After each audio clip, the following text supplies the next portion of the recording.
नहीं किसी से भीख मांगते। हर जोर जुर्म के टक्कर में संघर्ष हमारा नारा है। हर जोर जुर्म के टक्कर में संघर्ष हमारा नारा है। छत्तीसगढ़ प्रशासन होश में आओ, होश में आओ, होश में आओ। छत्तीसगढ़ प्रशासन होश में आओ, होश में आओ, होश में आओ। अरे कर्मचारियों को ठगना बंद करो, बंद करो, बंद करो। अरे कर्मचारियों को ठगना बंद करो, बंद करो, बंद करो। अरे फर्जीवाड़ा बंद करो, बंद करो। जय जोहार संगवारी हो। छत्तीसगढ़ संदेश में आप मन के स्वागत है।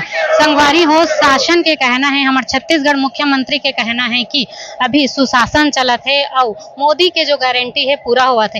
लेकिन हमन जब तूता धरना स्थल आए हैं तो हमन ला कहूँ मेरे ये नहीं दिखत है कि मोदी के गारंटी पूरा हुआ थे। काबर के जगह जगह हमन ला प्रदर्शन देखे बर मिलत है। जाने के कोशिश करथन कि भैया मन काबर प्रदर्शन करत है, का मांग है।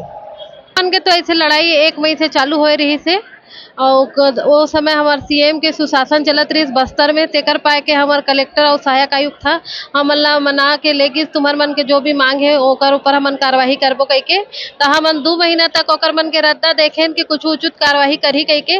लेकिन ओकर मन के टाल मटोला देख के फिर हमन 24 जून से फिर से पद यात्रा शुरू करें जगदलपुर के बनिया गाँव तुम्हार कोंडागांव जिला के बनिया गाँव से, जहाँ ले हम स्थगित करे रहें पैदल मार्च यात्रा, वहीं से फिर चालू करें। और 14 जुलाई के हमन का कहते यहाँ अभनपुर पहुँचे हैं।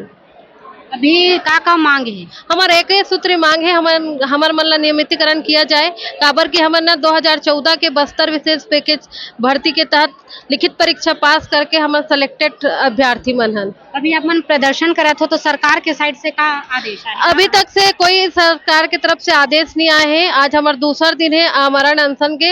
हमारे 2 जने साथी भाई मन प्रभुनाथ पानीग्राही और ईश्वर पांडे दोनों जन अन्न जल त्याग के बैठे हैं। कोनो सुनैया नहीं है दीदी हमारे मन के। अभी तक कोनो कुछ भी शासन प्रशासन तरफ से कोनो देखैया नहीं आए, कोनो जनप्रतिनिधि कोई हमारे मन के सुध नहीं ली। सतना दुरियाल हमन आथन 300 किलोमीटर डौकी लइका सबो जन आए हैं। हमन मेनके मन घलो के तब कोनो सुनैया है ना देखैया है ना पूछैया है, जैसे हमार कोनो नहीं है। जबकि हमन आदिम जाति कल्याण विभाग के हैं। हमार जो सीएम है घलो का आदिवासी विभाग आदिवासी क्षेत्र के है, आदिवासी नेता है तब होले।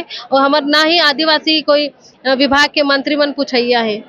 जब तक हमको नियमितीकरण नहीं मिलेगा हम आगे अपना लड़ाई जारी रखेंगे, चाहे जो भी हो। जब तक नियमितीकरण नहीं होगा हम यहाँ से वापस नहीं जाएंगे। सरकार के बस्तर में तो बहुत कुछ पूरा हो रहा है, सिर्फ फर्जीवाड़ा पूरा हो रहा है। और जो कर्मचारियों को जिनकी हक है वो कभी नहीं मिला है। अब हम उस हक से हम वंचित हैं और अपने हक की लड़ाई के लिए हम अपनी जायज मांगों के लिए जगदलपुर से हम रायपुर पैदल यात्रा किए।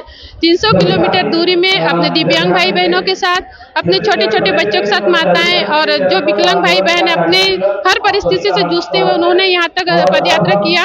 अभी तक किसी ने भी सुध नहीं लिया।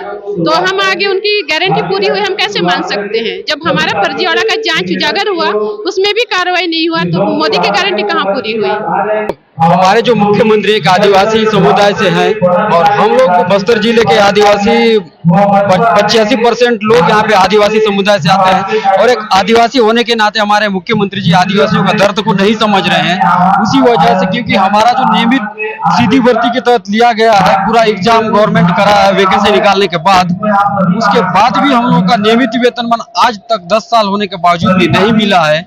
तो उस कारण से हमने शासन प्रशासन से लगातार पत्र व्यवहार किया है, लेकिन कभी भी किसी ने हमारा सुनने को तैयारी नहीं हुआ। तब मजबूर होकर हम लोगों को बस्तर से 300 किलोमीटर पद यात्रा करके देखो हमारे छोटे छोटे बच्चे को लेकर दीदी लोग पद यात्रा करते आए हैं। हमारे कई दिव्यांग भाई बहन लोग भी हैं आए हैं।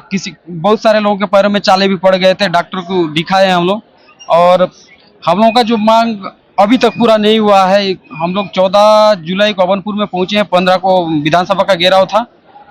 उसके बावजूद भी हम लोग का मांग पूरा नहीं होने के वजह से हमारे अध्यक्ष महोदय जी और हमारे साथ ईश्वर पांडे जी और अध्यक्ष महोदय श्री प्रभुनाथ पानीग्राही जी के माध्यम से अन्न जल त्याग करके हम लोगों के हक की लड़ाई के लिए त्याग करके अनशन में बैठे हैं, आमरण अनशन में।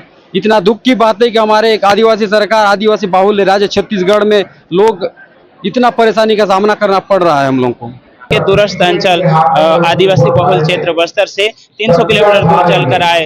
छोटे माताएं अपने छोटे छोटे बच्चों को गोद में लेकर अपने सामान को अपने सर में रखकर इतना दूर से पैदल यात्रा करे, लेकिन ना ही शासन का कोई अधिकारी आया, ना ही प्रशासन के कोई अधिकारी आए, शासन पक्ष के कोई नेता आए, ना विपक्ष के कोई नेता देखने आए। इतना दयनीय स्थिति हमारी है और हमारे दीदियों के पैरों में चाला तक आ गए थे, लेकिन उन्होंने ना थका ना झुका ना रुका, हमारे साथ कंधों पे कंधा मिलाकर सभी साथी आगे बढ़े और लगभग 300 किलोमीटर की दूरी यात्रा तय करके आए। लेकिन इतनी निर्दयी सरकार है, ना किसी ने आकर झांका तक और हमारा हालचाल तक नहीं पूछा। इतनी निर्दयी कोई सरकार कैसे हो सकती है? दीदी कि इतना सरकार कैसे अंधी और बहरी हो सकती है कि हम लोग इतने दूर 300 किलोमीटर दूर से पैदल चल के आए, उसके बावजूद भी हम मतलब 14-15 को विधानसभा घेराव किए, उसमें भी हम मतलब अपना आवेदन लगा चुके हैं सरकार को, शासन को, प्रशासन को, और उसके बावजूद हमारे भैया जो प्रभुनाथ भैया और ईश्वर पांडे भैया अन्न जल त्याग करके बैठे हुए हैं, फिर भी उनके कानों में गूंज तक नहीं आ रही है। दीदी ये कितनी बड़ी दुख की बात है कि हम कुछ बोलते बोलते भी हमको रोना आ रहा है। इतने दूर से हम आए हुए हैं और इतना दुख की बात है कि सरकार का कान सुनाई तक नहीं दे रहा है। मेरी बच्ची वहाँ पर है।